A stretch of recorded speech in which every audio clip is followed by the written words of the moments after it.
Siz менен биздин бүгүнкү жума баяныбыздын негизги темасы эркек кишинин үй бүлөсүнүн алдында болгон милдети туурасында.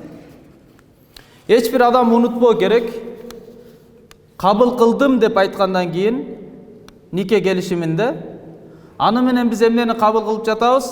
Мен ушул алган аялымды дүйнө жана ахиреттеги болгон муктаждыгын бардыгыны өз жоопкерчилигиме алам.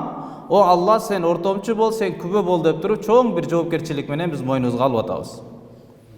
Андай кылып алгандан кийин демек адал рызкы менен, адал жол менен, адал рызкы менен үй бүлөнү камсыздандыруу эркек кишинин мойнундагы чоң бир жоопкерчилиги болуп саналат. Hazreti Abu Hurayra radıyallahu anhudan rivayet Peygamberimiz sallallahu aleyhi ve sellem bir günü mındayça kayrılуу жасады. Ayyuhannas, o adamlar, innallaha tayyib la yakbalu illa tayyiba. Albatta şek gümönsiz Allah öte taza jana taza kılıngan nerselerdi gana kabul kılat. Taza jumuş, taza rızkı, taza tamak, taza kiyim, taza nerseni gana Allah Taala kabul kılat. Jana Allah mu'minlarga, paygambarlarga buyurgan nerse menen kayrılgan. Kur'anda Allah aytat: "Ya eyyuhar rusul, kulu minat tayyibati wa'malu saliha, inni bima ta'maluna alim." O elçiler, siler en jakşı nerselerdi jegile, adal, taza, pakiza nerselerdi jegile. Jana jakşı işlerdi kılgıla. Çındığında men kılıp жатқан нерсеңердин баарында илимим толук силерди билип турамын. Демек бул аятта Аллах Таала не деп атат? Пайгамбарларга буйруп атат. Жана пайгамбар да айтат, пайгамбарга буйрулган нерсе пенделерге деле буйрулган, му'миндарга. Ал эмне? Кулу минат таййибат. Таза нерселерди жегиле.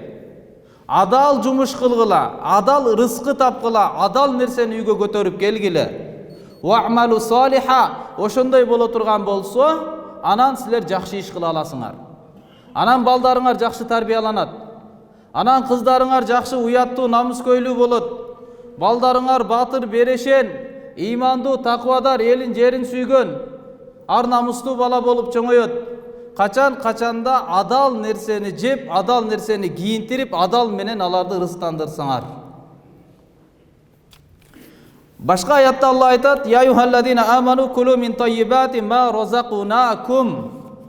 O имандуулар, иман келтиргендер, биз силерге рызкы кылып берген нерсенин эң жакшыларын, тазаларын гана жегиле.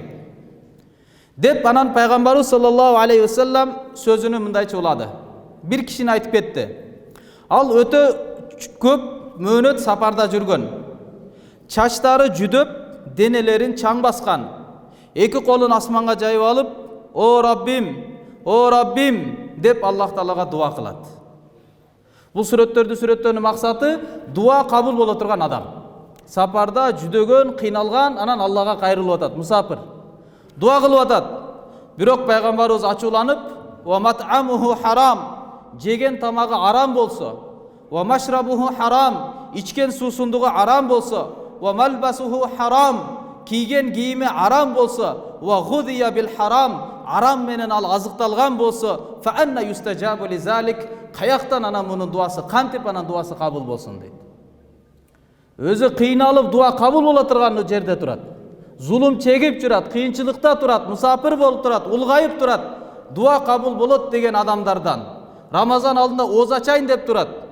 Cuma günü asırdan keyin şamga çeyin dua kabul bolot onun üçün da dua kılıp atat. Birok aram jep, aram içip, aram jumuş kılıp, үй бүлөсүн aram menen tamaktandırып atkan bolsa, anda alardın duası hiç kандай kabul bolбойт deyт Peygamberimiz. Hazreti Anas bin Malik radıyallahu anhu Peygamberimiz sallallahu aleyhi ve sellem'den hadis rivayet kılat. Talabul halal vacib ala kulli muslim. Adaldan rızkını talap kılуу her bir Müslüman erkektin moynundağı mildet. Adaldan rızkını talap kılуу her bir Müslüman erkektin moynundağı mildet. Başka rivayette Allah'ın elçisi sallallahu aleyhi ve sellem aytat: Arba'un idha kunna fika fala alayka ma fatatka minad dunya. 4 nerse var. Kaçanda ушул 4-өө senin жашооңдо болсо, дүйнөдөн эмне нерсе seni таштап кетип калган болсо, эмнеге жетпей калган болсоң, анда сен ага көңүл бурбай эле кой, кыжаалат болбой эле койсоң болот. Биринчиси хифзу амана. Аманатты сактасаң, аманатчыл болсоң. Экинчи сыдку хадис, чындыкты сүйлөсөң. Так билген чындыкты гана сүйлөсөң. Хусну халика, жакшы кулк мүнөзүң болсо, чырайлы кулк мүнөзгө ээ болсоң.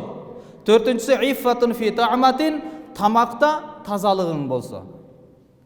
Жумушта, тамагашта адалдыкка көңүл бура турган болсоң, анда дүйнөдөн эмнеге жетпей калсаң дагы сен көңүл бурбай эле кой, Алла сени эч качан куру жалак калтырбайт. Эч качан Алла сени кем кылбайт. Эгерде ушул нерселерге бекем болсак, аманатка бекем турсак, чындыкты гана сүйлөсөк, жакшы кулк мүнөзгө ээ болсок, жана адал ырыскы, адал тамак менен жүрсөк, анда сага эч качан Аллах Тааланын жардамы үзүлүп калбайт сенден, дейт Пайгамбарыбыз алейхиссалам. Ошого иншалла урматтуу туугандарым, баардыгыбыз аракет кылалы, адалдан табып, адал менен үй бүлөбүздү азыктандыргандын аракетини кылалы. Аллахым баарыбызга амал кылганга мүмкүнчүлүк берсин.